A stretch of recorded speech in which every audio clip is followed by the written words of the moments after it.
Sources close to both sides have now confirmed it. Jalen Brunson and Victor Wembanyama are heading toward a rivalry that could become one of the fiercest the NBA has ever witnessed, and it may be about to shake up the entire league. Just hours after the Knicks captured the 2026 finals, Brunson reportedly made a move so outrageous that the league...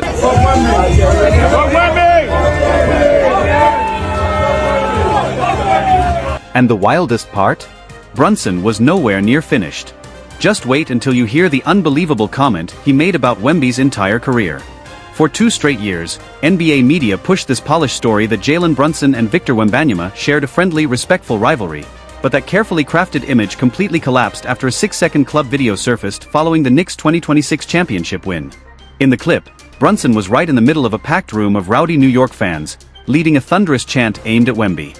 Music. And somehow, it got even crazier when the video... You all hyped him, but forgot who the real MVP is. That statement on live television wasn't driven by jealousy or insecurity. It came from someone who had spent his entire career fighting to be recognized. And that's the key point. Music. Most people assumed the tension between Brunson and Wemby simply exploded because of the enormous pressure surrounding the finals.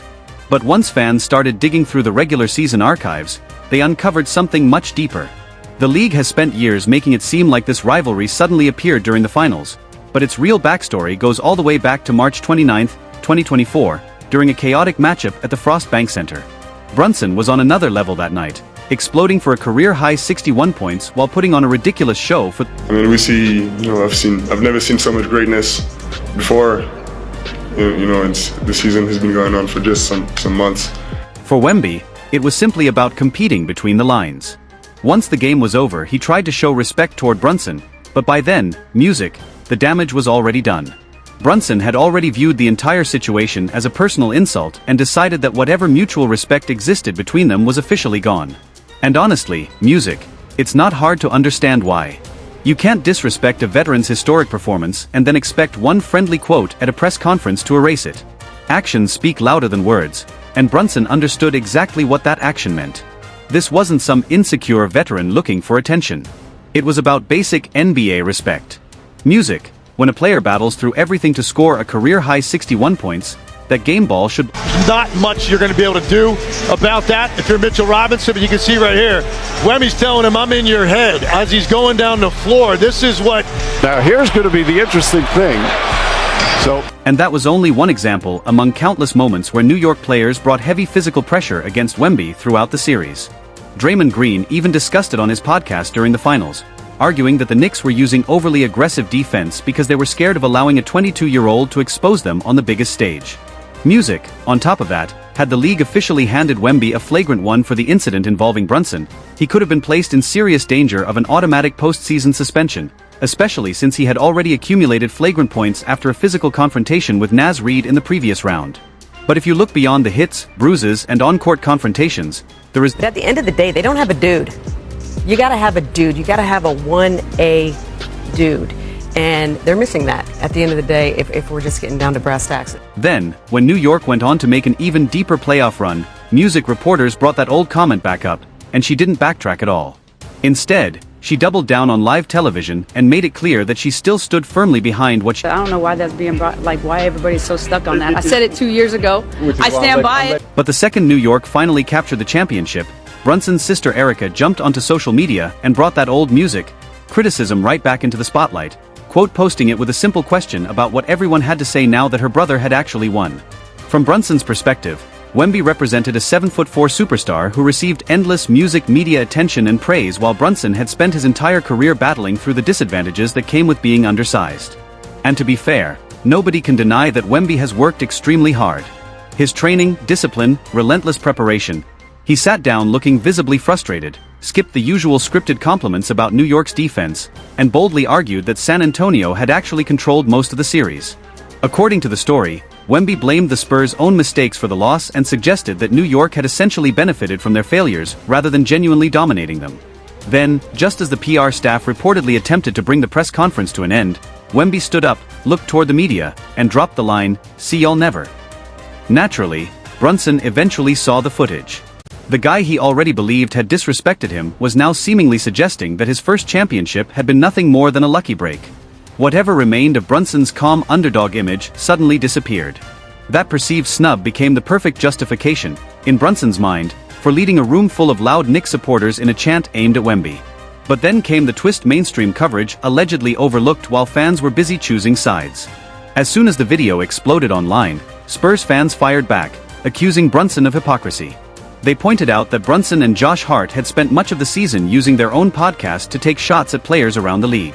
Brunson and Hart had essentially turned the roommates' music show into their own private media machine, where they could criticize whoever they wanted while maintaining enough distance to avoid taking the full PR hit. To casual viewers, it looked like two friends sitting around, drinking wine, joking, and talking basketball. But critics argued it was actually a clever way of shaping public opinion around the league. One of the funniest examples came when Josh Hart decided to go after Rudy Gobert's defensive reputation on camera.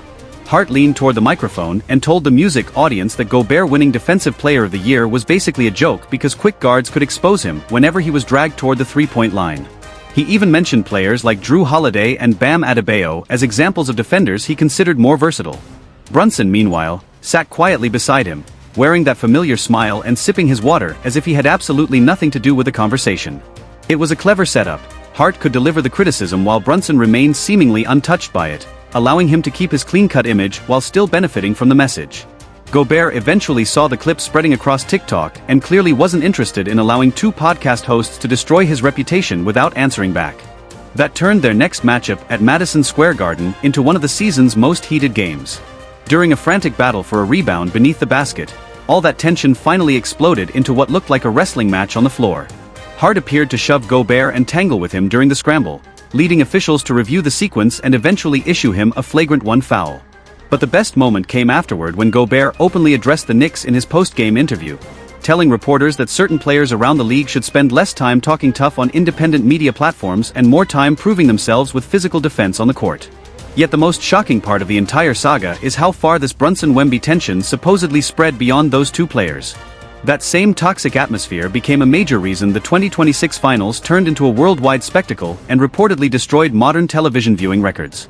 The first 4 games on ABC attracted an enormous 19.6 million viewers, nearly double the previous year's ratings as fans became obsessed with the clash.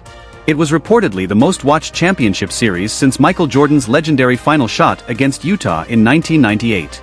Major celebrities including Taylor Swift, Larry David, and Chris Rock were reportedly willing to spend huge amounts of money for courtside seats at Madison Square Garden just to witness the biggest entertainment event in basketball.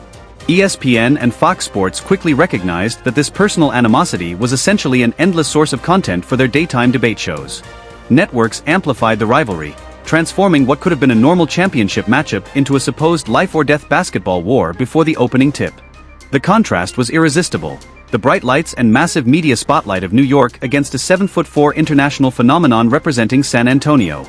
Music, that enormous global pressure pushed both stars to produce historic performances night after night, and it helped explain why the physicality eventually escalated into players throwing elbows and getting into dangerous confrontations. Brunson understood that losing the championship to a 22-year-old Wemby would give critics years of ammunition to label him nothing more than a regular season star who couldn't deliver when everything was on the line. And that brings us to the biggest question: what happens now? Because the fallout from this rivalry isn't staying in the 2026 finals. It is already carrying over into next season, and the consequences could be massive. Adam Silver and the league office now have to consider how these teams can be scheduled without every meeting turning into a potential powder keg. The NBA knows that when these two teams share the floor again, officials will have almost no room for error as they attempt to prevent another physical confrontation from becoming an all-out fight. Wemby is reportedly already back in the gym in Texas, using the championship loss as motivation to come after the Knicks next season. Brunson, meanwhile, is supposedly looking to surround himself with even more physical players capable of dealing with the enormous superstar. This has gone way beyond a normal playoff rivalry. It has become a multi-year battle between two completely different basketball identities, and the next chapter could have the power to reshape the balance of the NBA.